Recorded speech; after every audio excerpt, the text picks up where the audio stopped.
Welcome, Left Freedom Ring. Hope everybody's having a great week out there.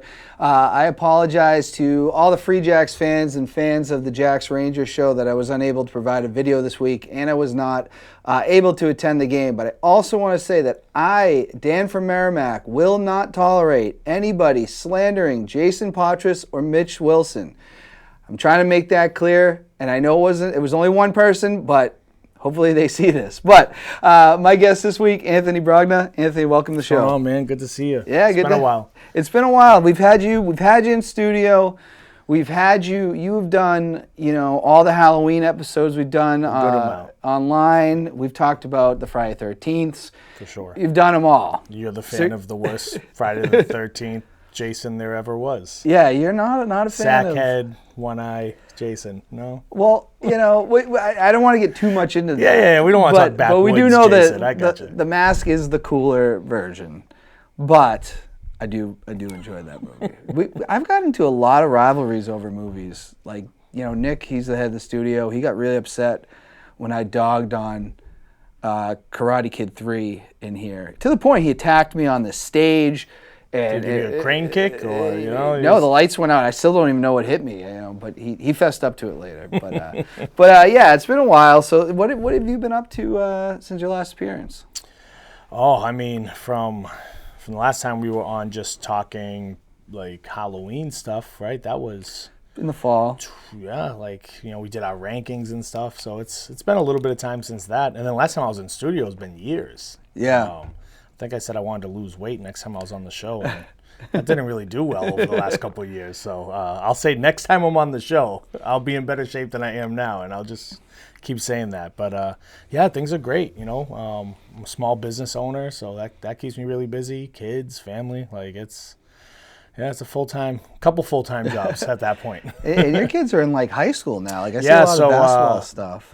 Before coming here, my oldest son just got his license, just passed his driving test on the way here, right before I got here. So yeah, it's definitely puts life into perspective having a high school student, having a sophomore. Definitely I feel older than I probably am. Yeah. No, it's crazy. I'm starting to notice that, because we live in the social media age. I'm watching people's kids just get older, and someone posted I think they had them when we must have been in college, right? And they're like, so and so just turned 20. I was like, whoa, yeah, that makes sense. Full grown person. Yeah. I got a almost an adult in my house right now. Yeah. I got to ask this too, because so you were on a podcast though, and I think you and this guy Matt Correa, I know he's a soccer coach. I'm trying to think, it's a Riv. Oh yeah, the Riv Pod, yeah. So it took me a second because I saw you. They're big wrestling guys. Yeah, absolutely, yeah. But they added me on Facebook one time. I accepted it, and it took 3 or 4 years till it dawned on me. One of the guys on there I used to work with at Strive. Oh, and really? I was like, whoa, how'd you end up doing that? So yeah, shout out to Vic and Hav and the Riv Pod. Vic, that was his name. Yeah, so just through mutual friends, kind of growing up in the same area, known Vic for years. We met through fantasy football over a decade ago. And then just kind of bonding over those things. He got into wrestling again, right? Like most people, it's they kind of leave wrestling for a while. And then kind of when I was on my come up, with culture season and things started heating up, he started seeing it on Facebook and he was like, oh, I kind of want to go check this out. And then going to indie shows actually just got him back into watching all the products. And, okay.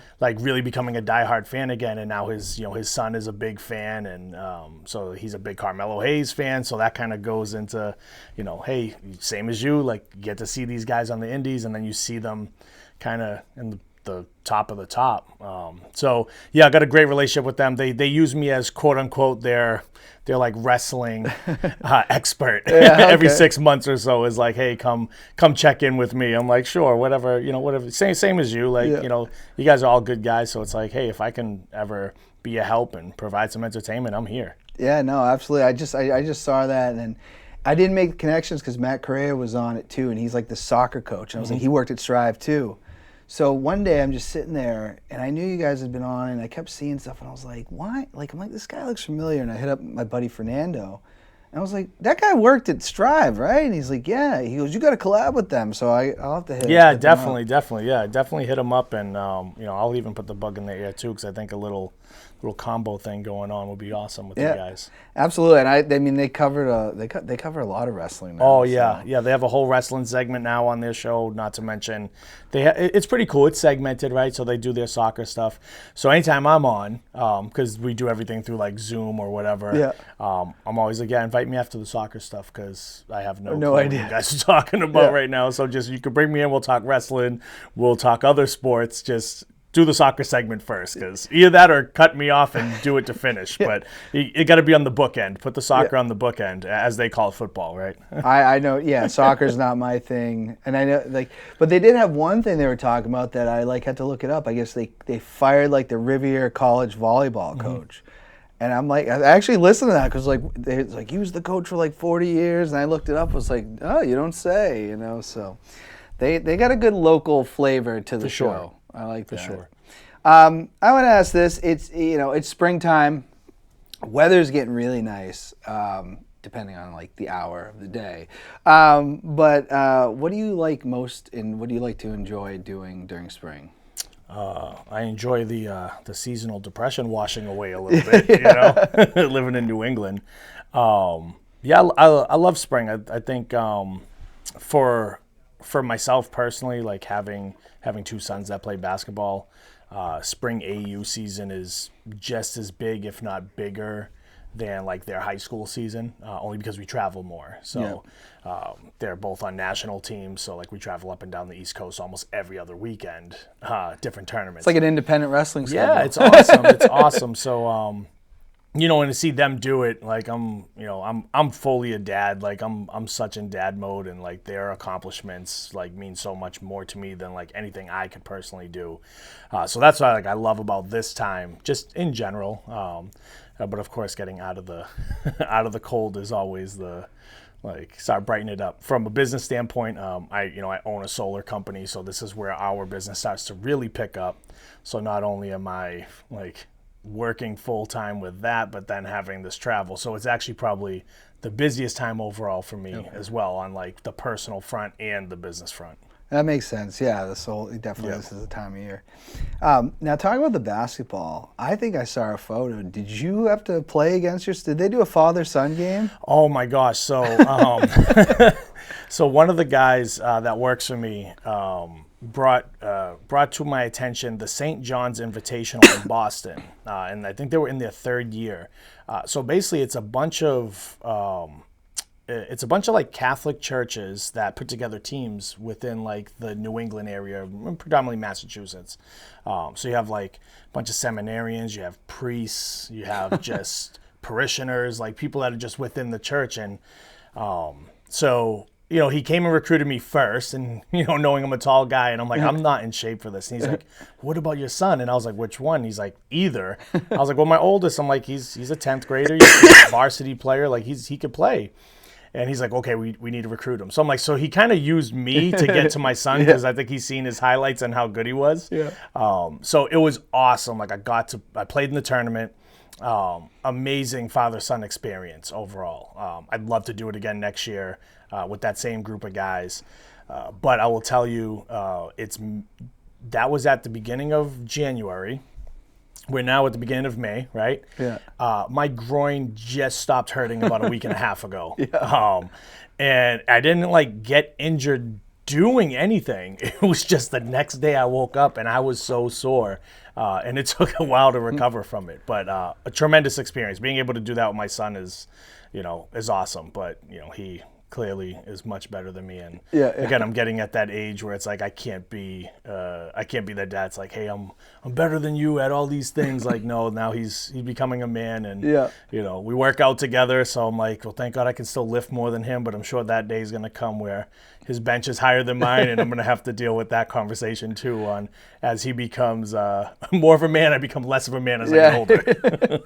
No, that's awesome. Yeah, I saw that photo. I was just curious about that. I was burnt out. If you look at the photo, I am burnt out, and I played full court. Oh, jeez. Yeah, 5-on-5 full court. Unfortunately, it was a lot of different games, and in the first game, on one of the other courts, someone suffered cardiac arrest. Oh, geez. Yeah, and they thank God, he was okay. But they were doing CPR and everything right there on the court. And my wife had texted me right before, like, hey, you haven't done really much athletic stuff before COVID, since COVID, really. So It's been years.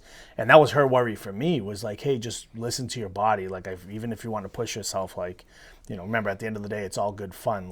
Listen to your body. And then that happened, and it was enough to make me go, okay, let me really pay attention, because between the ears, I feel 25. But, the rest of the body is as close to 40 as it's going to get.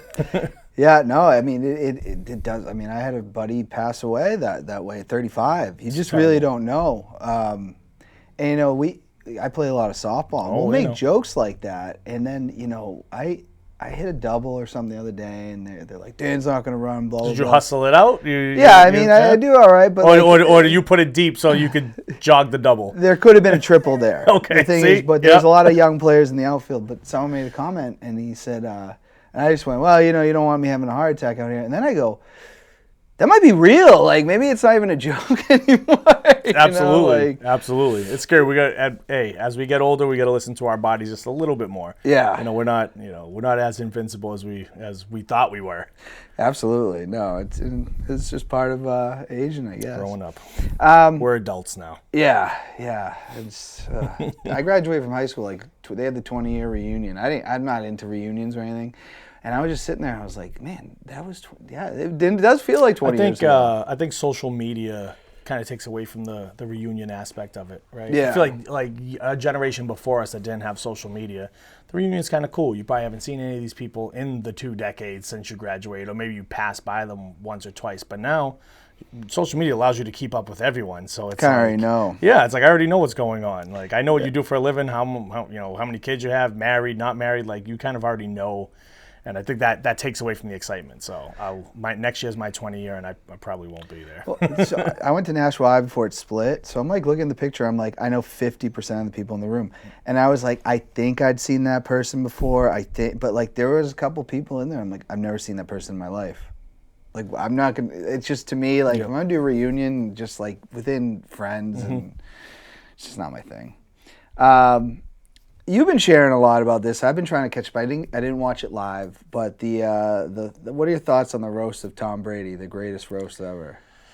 I'm not a super big roast fan, not because I don't like them, but because I never have time to go search for the ones. I've seen a lot of the big ones, so I don't know if it's the greatest roast ever. I know that's the name because of the GOAT. Yeah, and Tom is the GOAT. I loved it. It was maybe a little long with some of the people that were there. Yeah. I wasn't a fan of Affleck. I thought Ben was, maybe he was on a substance or two, and he was rambling a little bit more than I would have liked. So I think he was getting a little long. I love Belichick being there. Not that he's going to be overly talented with his speech, but it was cool to see him in a different light. Nikki Glaser was probably the MVP of the night. She murdered it. Yeah. And I mean, Jules and Gronk were really good. Yeah. And I really liked Kevin Hart as a mediator. I know it's such a mixed bag of reactions when it comes to Kevin Hart, if he's too overexposed, if he's funny or not. That was the big word I was going to say. He's overexposed. Yeah. So I know other people saying oh, we wish it was a different host, moderator kind of person, but I thought he fit in well. I thought he picked his shots really well, and it was good. It was really just cool to see these guys be regular guys. Yeah. And I think that's so much of the world. We look up to these athletes, and we turn people into these role models and stuff, and it's nice to just see them be regular guys. I watch Edelman's podcast and listen to it all the time, so it's good. I'm really familiar with his humor and everything. So I was looking forward to seeing him, and he didn't disappoint. No. But speaking of that, I mean, so we all know probably the craziest thing that's ever happened. Not that we're wrestling fans, so we've seen a lot of crazy things happen, but Aaron Hernandez probably will go down to me is one of the craziest things that's happened as a sports fan, where I was I I was too young for OJ. I wasn't a fan of OJ. I didn't know OJ. Aaron Hernandez was one of my favorite players. I wore his jersey every Sunday. You still wear it? I have it, but I don't wear it. It's probably going to be worth something eventually. But Gotcha. what do you think of the Aaron Hernandez's jokes? Because, like, I swear, like, none of them in the 10, 11 years since this happened have ever, like, really said anything publicly. And then the jokes were in there. And I thought, like, when you watch, like, the Dynasty, when you watch the Dynasty, the 10-part I haven't series. seen it Okay, yet. so they have, so you got to see it, first of all, if you're going to be a Patriots fan. I need to have I have Peacock. But it's not, so I guess let's put it this way, like, obviously it's, like, overproduced, and it's definitely from I did a see certain side the of... Dynasty that came out a couple of years ago. No, the one that came out this year. A couple months Okay, ago. there was another one, though, that I did watch. So and this one definitely placed a lot of blame on Bill, and I think that's what created a lot of the animosity with him and Kraft over the last year. Even in that, they had like one episode that was about Aaron Hernandez, but they did really good at tiptoeing around it. Yeah, okay. So then seeing this and like their opinions, and jokes are jokes. Yeah. And I think sometimes it's nice to have it. I know we're in a more PC world now. However people feel about that, I don't mind dark humor. I think there is a line. I think there's some things you shouldn't cross. I thought they did it. I mean, some people said, oh, it might have been classless or tasteless, but it's like, it's a roast. what are they going to do? You know, one, it's a roast we know we're getting involved with. And then two, like, it's something that happened, and if you don't address it, and some people just make light of things because they're so bad, right? Things that are so bad, if you can make light of it and just laugh it off, it kind of makes dealing with it easier. I'm sure even when they were telling the jokes or them behind closed doors, they have conversations about that sometimes where they're like, wow, what a horrible thing that happened that we were kind of around, right? Yeah. And like you said, like with the OJ thing, like we were too young for it, and then even when it happened, like it's long after retirement. Yeah. Like this happens to a guy his prime. in the prime of his career, like just entering his prime. I mean, he just signed that contract, so we haven't even seen how good he could have been, right? Yep. I think the only thing that might be close to is like, you know, the Rod Carew thing, you know, where like, you know, he killed the mother of his kid or something like that was pregnant and put her in a trunk. Yeah. And they found her. Well, however that story goes, I'm not even then. I was young. That's like late 90s. You know, I'm not watching that stuff. Like I was watching D-Generation X. Yeah. I mean, yeah, there's been a lot, like, because I was gonna say another crazy one. On the Chiefs, he like killed his girlfriend, then he killed himself in front out in the parking lot. Yeah, Yep. but I wasn't familiar with the player, Yep. or Hernandez, but I was, and you know, I understand where his wife's coming from. That's probably painful for her because she's not a murderer. Mm-hmm. You know what I mean? But at the same time, it is a roast, and if you know the roast, like Greg Giraldo would make some of these kind of jokes, and then he did die, and then they roasted that. You know, so like, and that was their friend. So I think that's the whole point of a roast. Things are not really off limit. Yeah. It's like I said, it's to find. It's not to find humor in something, but to like put humor on something, right? It's not that. It's funny what happened, but it's like if you can find ways to poke fun at things so that they're not so serious. I think like that's where comedy has been like really, really well with like not. I know some comedians get canceled and stuff like that, but I think it's been good overall. Like I think comedy. I mean, laughter's a cure for so much, right? Like happiness is such a big thing. Like let's try not to just, you know, shackle these comedians up and, you know, really try to police everything they say and just let them have at it. You know, it's people that are offended by it definitely didn't watch the roast. Yeah. Because if you watch the roast, like you said, you know what you're getting. So the people that were offended, unfortunately, like they just saw highlights or it got to them that way or as headlines, and, you know, that kind of affected them. And it sucks for them. It really does. You don't want her, you know, his ex-wife or girlfriend feeling bad or, you know, but it's how do you not touch on that subject? Yeah, and it's like, you know, it's not going to change anything. It's not, you know, so. And yeah, it's tough. I mean, they've tried to cancel Chappelle, and it's like, did you not know who Dave Chappelle? I know he went away for a while. He's uncancelable. But did you not? He went away because he wanted to go. Yeah, like, it was his decision. But like he came back and was like, did you think he wasn't going to be Dave Chappelle? You know, because when they talk about like the transgender jokes, and obviously I'm very welcoming of that community. I think most people are. But he's nothing's off limits for him. That was always his show. Yeah. That's who he is as a comedian. Yep. So I don't know. Comedy is very. I love when we can poke fun at everything. Yeah, and I think like if my mindset's kind of always been is if there's something I don't like, I kind of avoid it.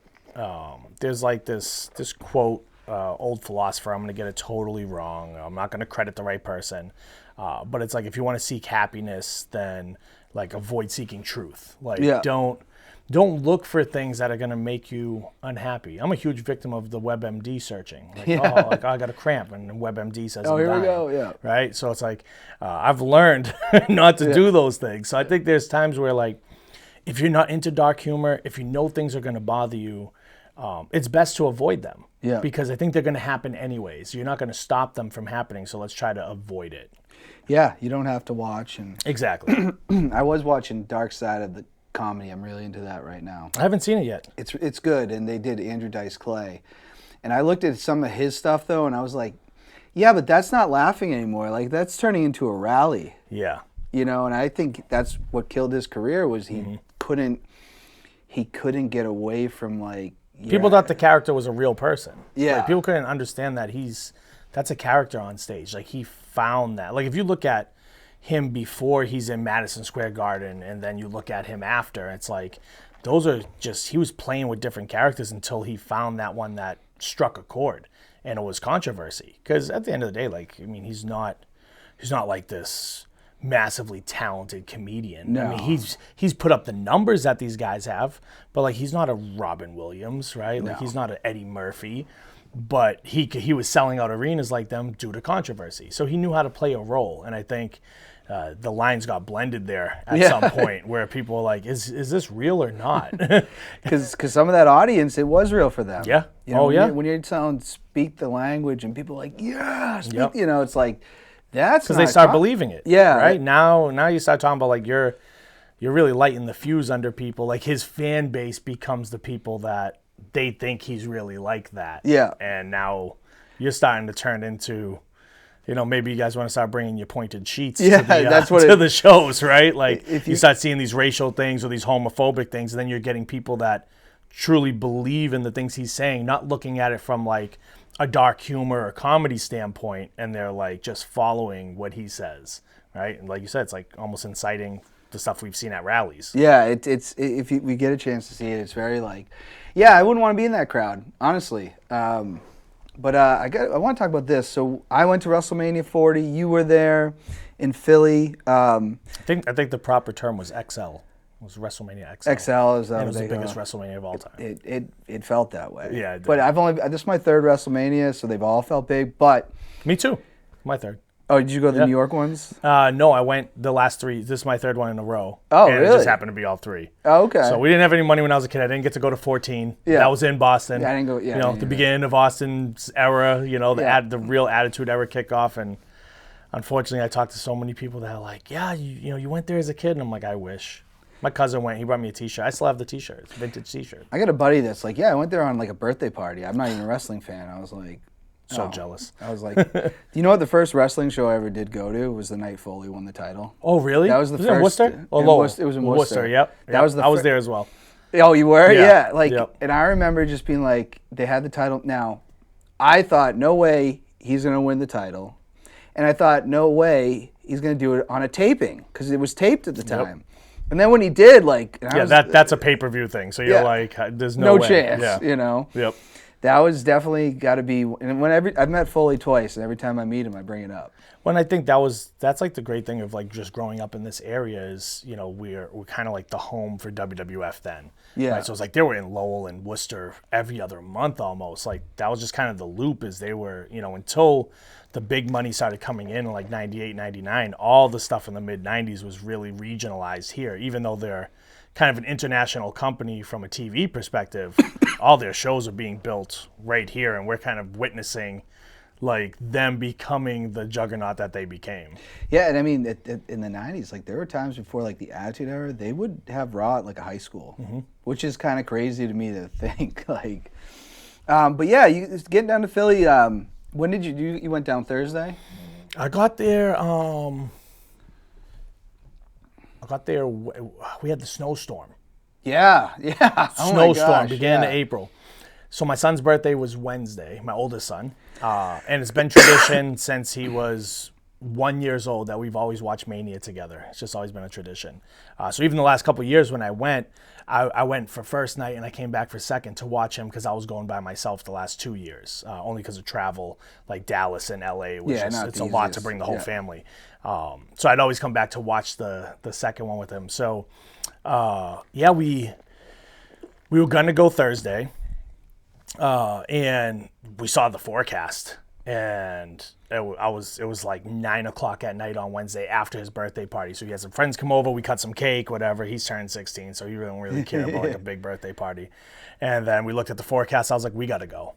I was like, it's Philly. Like we're driving. Like it's gonna be over 6 hours with this weather. And so we ended up going out there like really late Wednesday, getting there early, and then really just having Thursday to kind of, do more. I guess. So yeah, it was nice. So I got to ask, because I saw a post from you, but I didn't see anything like on WWE. But was there like a press conference for Carmelo Hayes and Trick Williams? Something like, what was that? Like, it looked like a UFC weigh-in. Yeah, almost. Yeah. So the event was Wale Mania, and Wale's a rapper. He throws a big, what I would say is like a for the culture type of party. Definitely like a lot of African-American wrestlers, Hispanic wrestlers, really like giving them a platform. What's really cool about the event, so it's not WWE sanctioned, it's truly just Wale being a super fan and organizing this. I think this is like his 8th or 9th year doing it. But what's really cool is, so you get, people from all walks of life go there. But again, that's kind of the focus. And so you're getting, workers from NXT, WWE, AEW, TNA, like they're all there. And it's really cool to see them all be able to interact with each other because, as like a lot of these guys wrestle each other on the indies. They know each other. There's good relationships. But when you kind of get in your company, now you're on the road and, your friends and your family are the people that work in your company. You're not really seeing these other guys. So it's a good time like for all of them to get together. They did a Shelton Benjamin appreciation night. Oh, really? So it was really cool. So like he got he was kind of the starter. Rob Van Dam's always there doing what Rob Van Dam does, which was pretty cool. It's always cool seeing him. But yeah, it was cool. It was like, everyone just kind of came out to celebrate. And we weren't going to go. So we've gone the last couple of years. We weren't going to go. And for my relationship with Carmelo Hayes is he's a little brother to me. Like we talk every single day. I am a significant part of his creative. I would say. You've been on NXT TV. I have been on NXT TV. Yeah. A lot of the promo stuff, some of the match ideas, finishes, things that we just like to go over together. We speak the same language when it comes to his character, and so it's nice. We always make the joke it's like a Rock and Brian Gerwitz kind of situation. Yeah. So as part of that, we knew Wale Mania was happening. We knew that Trick Williams was going to be there, and he was going to debut a diss song. I think, I don't know if he wrote it or one of the battle rappers that he knows wrote it. But we caught wind. We saw him posting on Instagram like, hey, he's doing a diss song over his theme music. Yeah. And he was going to perform it at Wale Mania. So I told Carmelo Hayes, I was like, we're going there. Like, let's pull up. Like, let's just make it an event. Like, what a better way. It's a really big moment. Like NXT, 2 African-American men or 2 black men, Carmelo's not African-American, but a black man. So, 2 black men headlining NXT on, WrestleMania weekend. Like, this is just such a big deal. So he said, well, how can we get more eyes on it? Like, let's try to get something to go viral on Twitter, the 2 days before. And what better way than to run up and really start a verbal altercation on stage in front of everyone. And then that kind of turned into Big E came out and tried to be a mediator and break it up a little bit.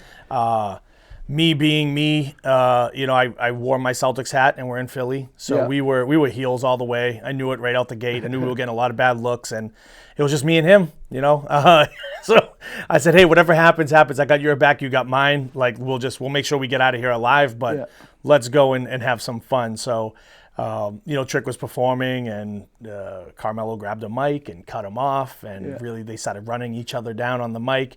And then some little bit of instigation happened, and then it got a little physical, but we made sure they didn't touch. So I made sure I stepped in front and didn't allow them to touch, because we said we might get an angry call from Paul Levesque.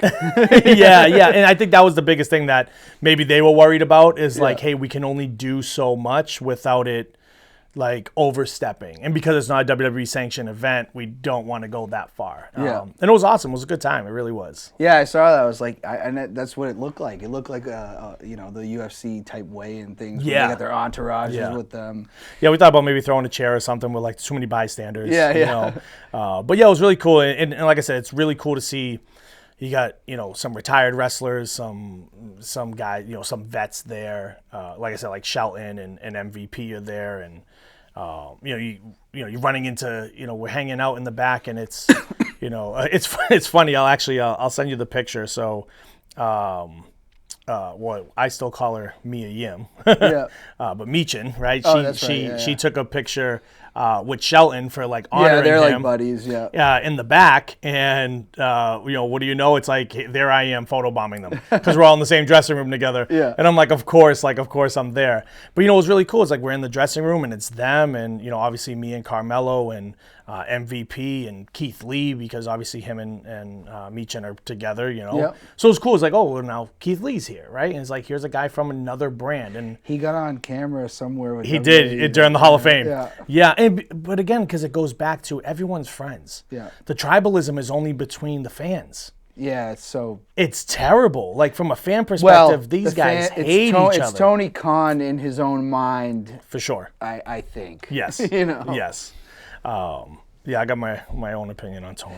He might come. I think we share that opinion. I actually, when we got to our hotel, as soon as we walked in the door, I walk in, I go, "Is that Mark Henry?" And he was staying in our hotel. We ended up going up, because I didn't. One thing about it is I've never run into a wrestler like in public like that. So I was like, he was sitting with these people. I was like, are those like his friends? Like, I don't want to bother him, but my brother's like, it is WrestleMania weekend. He's probably expecting. They expect it for sure. So we chatted with him for a minute. That was pretty cool. It's awesome. That was a big thing for taking my kids. I stay at the hotel with all the guys, all the WWE guys. So I stay in the same hotel, bring my family in there, and they just get to interact with everyone. So for me, it's become a little bit of the norm. Like I've been there the last 3 years, so like a lot of the guys just know me. So for me, I'm just saying hi to guys that I saw last year that still remember me. Me and Kofi had a great moment, kind of talking chaotic together. Me training at Nepwa, and then him obviously being a CTC student. So it was cool. We got to like talk about that a little bit. So like that stuff is really cool. But for my kids to experience it, to be able to sit in a lobby and just, hey, whoever, there's just so many people around, their heads on a swivel, like, wow, look at this, that one and this one and that one. And then, of course, like my relationship with Carmelo Hayes allows them to also be able to go up and have conversations with these people and get some private introductions when no one's around and get to hang out. So, that's cool too. I'd say a lot of my role on these weekends, especially the last one, is kind of to help Carmelo get to where he needs to go to, because in those situations there are so many fans coming up and trying to take pictures, and seeing it from the inside now, like when I was a kid and I go to Kowloon, right, and that's where you meet so many wrestlers, and they'd sign a bunch and they're trying to get out of there, and you might think they're mean or something, but really seeing it from the other side and like how a lot of these guys get bombarded, and like they're just trying to get to their car or their dinner reservation, and they're signing so many autographs. And taking so many pictures. So a lot of what I end up having to do is like, hey, Carmelo, like, you have this specific thing that like we're already late for, and try to keep him on track a little bit when I'm around. It's gotta be, because obviously a lot of people knew him in this area, but now he's just known everywhere. For sure. For sure, and being able to see that evolution firsthand as someone who I consider a best friend, to go from like 3 WrestleMania weekends in a row, and to see him being on the opening match and a ladder match for the North American title, right, to then headlining and winning the NXT title, to then headlining and like really seeing himself to the main roster, and to see his popularity and people be able to recognize him differently. Is, you know, we always have this funny joke where, you know, last year we were in Dallas, and he'll probably kill me for saying this, I'm sorry. You know, we were like outside, we were running somewhere, a bunch of guys started asking for his autograph, and some other guy came up and he asked for his autograph, and then he went to the guy next to him and goes, "Who is he?" Oh, gee. And someone was like, "Dude, like that's him, like he's gonna be the NXT champion tomorrow."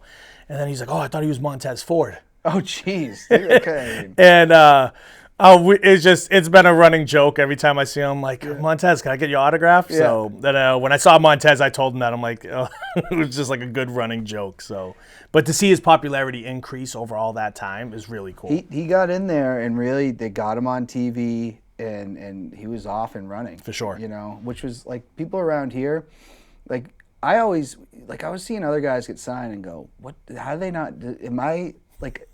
Did they not see it? Like, and then when he did, I go, "Oh, someone gets it," you know. And now look at him; it's awesome. What'd you think of the NXT show? Like, I loved it because that was the one time there wasn't crazy lines. We got in there nice and early. Like, I did really enjoy that before Mania. They're very hot for Trick. Obviously, he's the babyface, and I was cheering Carmelo. And this one guy thought I was trolling him.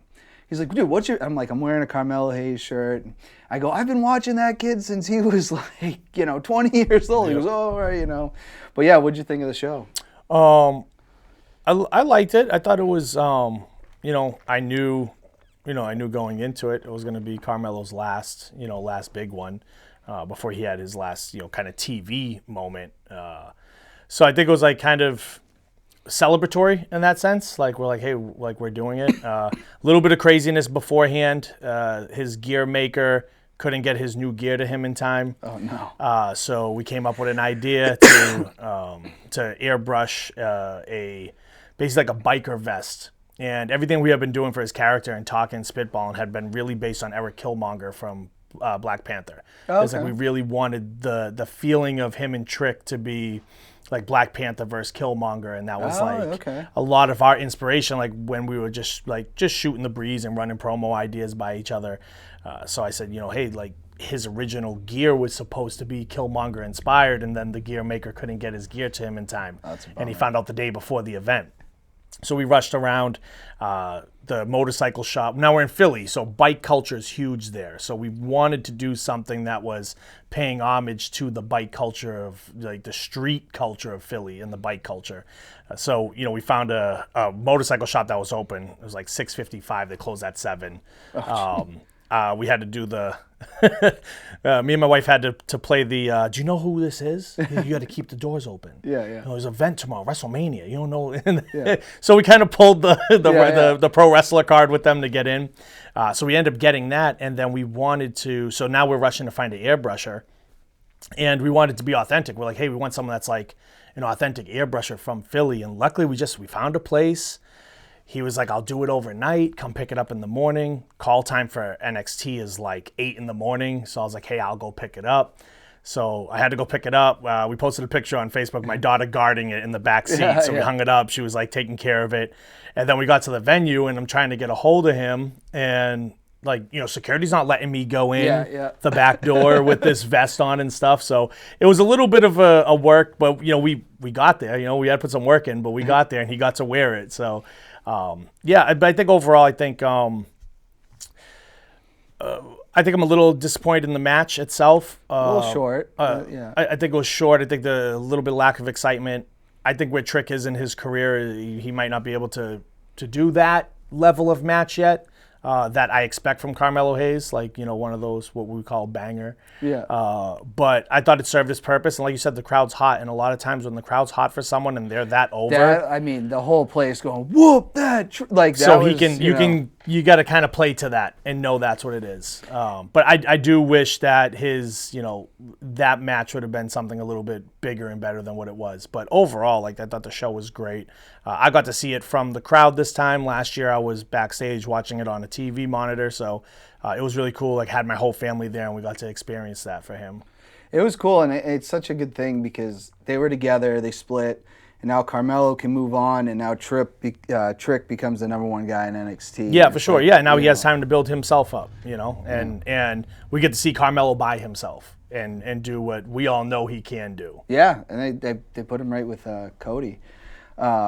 Yeah, I saw. Do you follow What Culture at all? Yeah, I do. Yep. Adam Wilborn, one of the guys on there, he was in the crowd, and I was like, "What Culture?" And then I ended up getting a picture with him, and people knew him. Those NXT fans, people going to NXT, they know who the internet, YouTube channels are. What did you think of Mania? Oh, I loved it. I was there both nights. Cold that first night. Yeah. That first night was pretty cold. Layered up. I was definitely more prepared the second night, even though it was a little nicer. The difference with the 2 nights, just that first night was just, obviously amazing. It's The Rock wrestling. And I got to have my kids see it. It was just, so it was the atmosphere. It's just the atmosphere was so awesome. And then that second night, the surprises in that main event. I was screaming like a little kid. I felt like I was 13 all over again, and I had both my sons next to me, and they were jumping up and down with me, and it was a moment. But I really enjoyed it. I thought almost top to bottom, both nights were really good. There wasn't really any misses there. No, if that's the start of and I don't know if Triple H really wants it to be called the Paul Levesque era, but that's what they're calling it. And it's like, what a way to start. Oh, what a way to start it off. Now I gotta ask this, because you're a big Rock guy. I'm not I like the bad guy Rock. I've always been a fan of that. Mm-hmm. But you early on were like, no, I want Rock versus Roman for Mania. Do you think that they got it right here? I think, in hindsight, I think if Cody, if they wanted to go that way, Cody shouldn't have won the Rumble. That was so bizarre. So that was the problem in the first place. I thought that was bad booking, but they made up for it. And I think, like I said, in hindsight, the final boss version of The Rock is so good.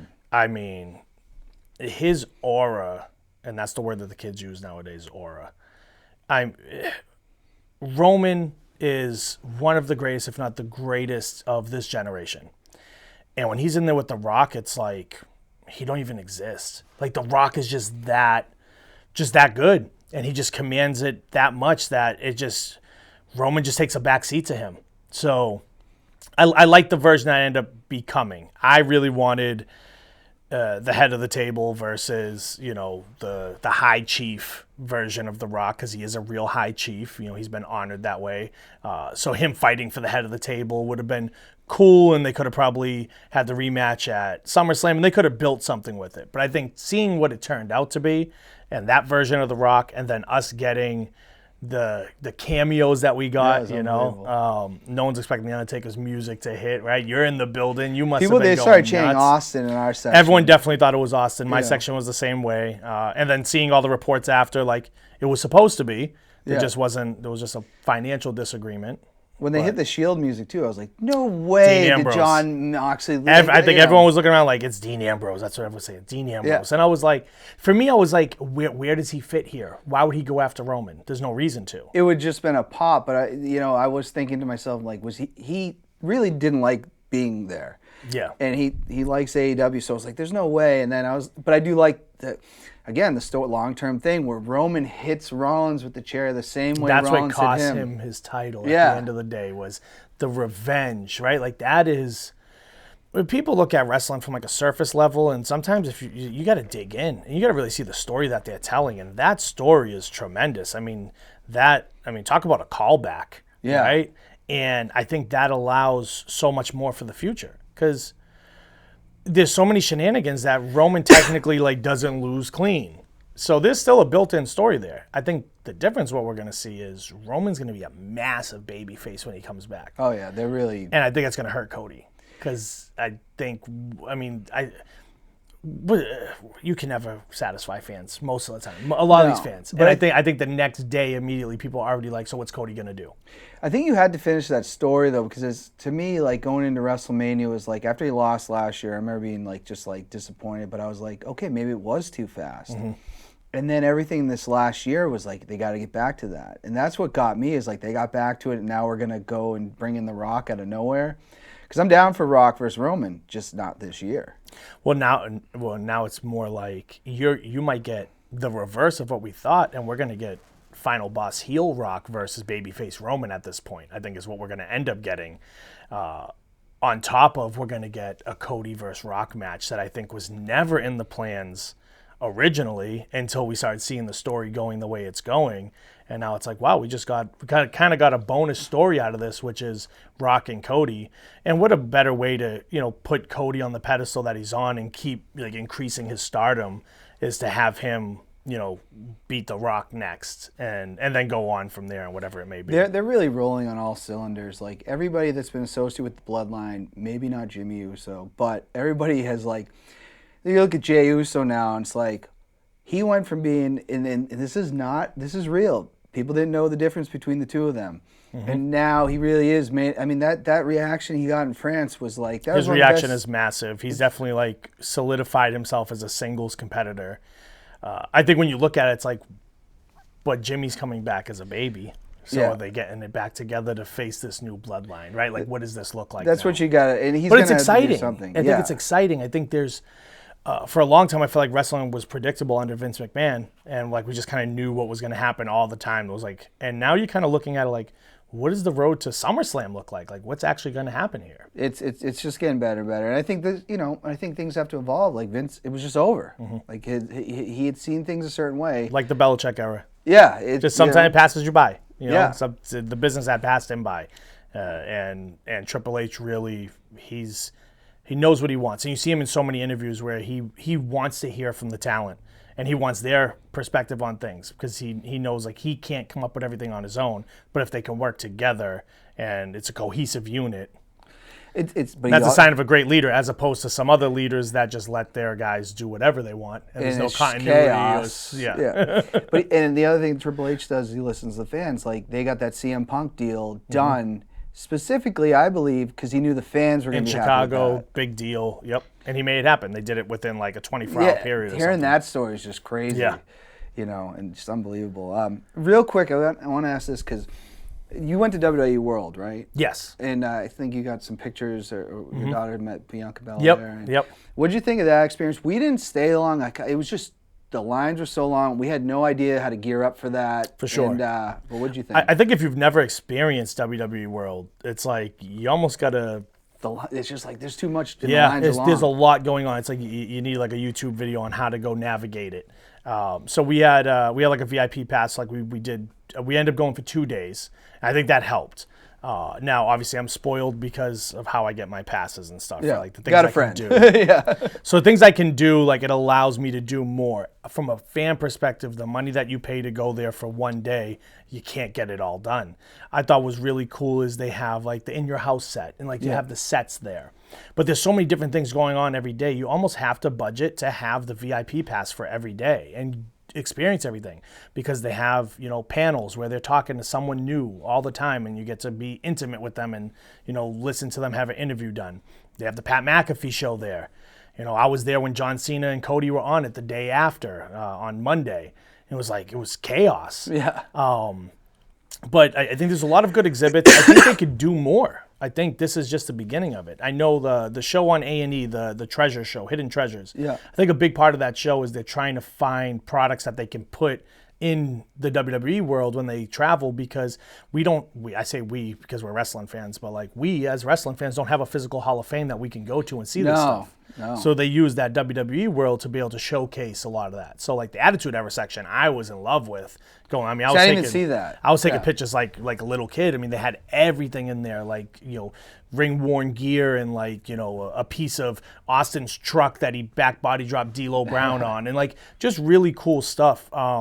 My daughter did the entrance way. When you walk in, you can we were watching that. The line, it's cool, but the line is too much. We were in that line for almost 2.5 hours. Oh yeah. They should probably treat it like a Disney or something, where like if you pay extra, you can get an express pass or something. Did the people pick their songs? Yeah. Okay, because I think if you just said, we pick the song, whoever it is. Yeah, no, you get to go up, you get to do it, then they send you a video and stuff, which is really cool. Again, having a friend there helped with the Bianca meeting. So we had been trying to. So Bianca Belair is my daughter's favorite wrestler. My daughter was never into wrestling. Even when I was wrestling and she would go, she really don't remember it much anymore. But last year we watched Mania together on night 2, and she watched Bianca and she fell in love with wrestling. And we didn't know she would be a wrestling fan. And for the last year, she's been a fanatic for her. And so we said the most important mission of the weekend, and Carmelo knew it, was to have my daughter meet Bianca. So we were just always on opposite schedules. Like, we'd be at the hotel and she would have to go do something. So we just kept communicating back and forth. And we got stuck. It was such mayhem in WWE World. We were stuck on the other side when she was there before her signing.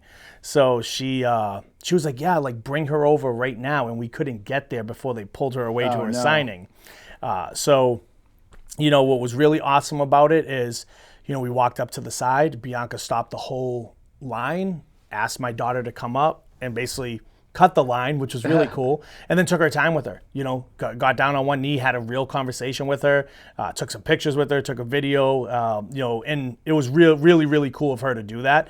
And the fans loved it. It was really, like, everyone that was in the audience, like in the line, like, they didn't care. Like, this is a little 8-year-old girl who's in love with her. They cheered for her. They started clapping, and my daughter got really shy about it. And then, we posted it on social media, and it got like 100,000 likes, and and Bianca reposted it and sent my daughter a DM, and it was really cool. So they're coming back. SmackDown will be here in July 12th. So it's like they got their second date planned. They're already planning on seeing each other again, which is really cool. But I think there's so much you can do there. You truly have to get the VIP package and get like all 4 days in, because there's just so much. And then the Superstore. Did you go to the Superstore? Yeah, and it was a train wreck by the time we got Oh, there. really? Yeah. So we went there that day. We got there early. That's what we did Thursday morning. And it was awesome when we first got there. Like, there was so much stuff. But even then, like, Bianca's shirts were sold out. We knew it immediately. We got there. It was like all her shirts were already gone. And I was like, this store opened 2 hours ago. Yeah. And then by the time as the days went on, less and less stuff. Well, people are taking stuff as they're rolling them out. Like, I was like, I wanted a WrestleMania sweatshirt. I ended up ordering the Cody one later. But I grabbed one of the T-shirts. I was like, well, at least I can get a T-shirt. And then I bought the Cody jacket. But I'm sitting there, and I was going, like, should I get the large? Should I get the XL? Should I get the... And I went back and forth. I was like, we got to get out of here. I took the XL, and then it's just too big. And I'm like, God damn, I just dropped $100 on something I'm going to have to shrink. Even if you don't wear it, it's just the moment you were there, you know? And I think that's a lot of stuff we bought. We bought more for, like, the sentimental value of looking at it years later. Because I look at a lot of my old stuff years later, and I'm glad I got it. We also checked out, there's a Suplex Vintage Wrestling store in Philly. Was awesome. I'll actually show you some pictures of it. Oh, we heard about that, too. Yeah, super cool. So Carmelo ended up going there first, like, without me, and then he was like, you got to go there. It's super cool. And you go, it's just, they have a whole section of old vintage shirts, which are completely unaffordable. They were like $200 each. Oh, for a but it was like t-shirt, original, like, awesome 316 shirt from the, not a reprint, like the year. So you look at the tag and it has the years on it. They had like every wrestling guy imaginable, autograph stuff. So it was really cool. It was like you're going into this vintage feeling, which, at our age, it's nice to look at some of those stuff. It's good to see this. Yeah. I just was like, I'm in the city of ECW, and so we went to the Superstore too, and then we kind of got out of there because I was like, I really want to see the Rocky statue. And we got to the Rocky statue, and there was a line, and there was this like, I wouldn't say, I don't know if he's homeless or whatever, but he was doing all the photography, taking tips, and I was like, if this guy would leave, this line will move for sure. And then he left, and it finally like moved right away. So you got the Rocky statue. We got and my Did you brother. Get a cheesesteak? I did. Where'd you get it from? The place we went to. Come on. It's all a whirlwind, Actually, there's a video on my YouTube channel of me eating a Philly cheesesteak. Okay, all right, I'll take it. You got to go to the tourist places. We went, but it's funny if you talk to real Philly people, they won't send you to like Pat's and Geno's, which are like the two famous ones, like or Tony Luke's. Like they send you to these other ones. We met with our friend Maura, who lives in Philly. And so she brought you to a real one. We went to a place that she likes, and they just got engaged. So it was like awesome. That was our Friday night. We had to go see her. So. I was more excited about the cheesesteaks than WrestleMania. Yeah. Getting a little short on time. I want to ask this real quick. We'll just get to this. Carmelo Hayes and Dijack. Dijack's been on the main roster before. He's now returning. How do you think this is going to go for them, and who do you want to see them face? I think T-Bar. Yeah. Dijack, thank God he's not T-Bar anymore. I think Dijack is probably the most overlooked wrestler on the roster. I'm happy to see him up on the main His roster. match stole the show at NXT, by the way. Yeah, for sure. Yeah. Like 1,000%. And he probably was a key part in putting it together too, because he's that damn good. I just want to see more for him. I want them to make a big deal out of him and give him good booking. Carmelo, obviously, it's like, I guess my goal right now is I hope he goes and wins the King of the Ring. Yeah.